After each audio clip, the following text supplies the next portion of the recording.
তো সবাইকে জয় যিশু। তো আমি তো একটা বাক্যের পদ বলতেছি, মথি 8:23।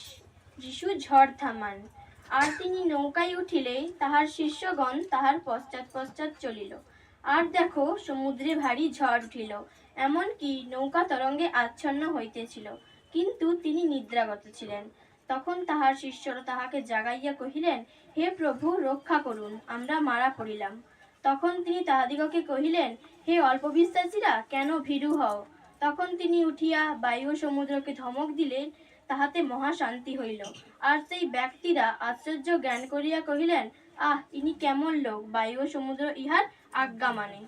তো আমরা এই বাক্য দ্বারা বুঝতে পারি যে সেই শিষ্যদেরকে অল্প বিশ্বাস ছিল, কিন্তু তারা প্রথমে কাকে ডেকেছিল?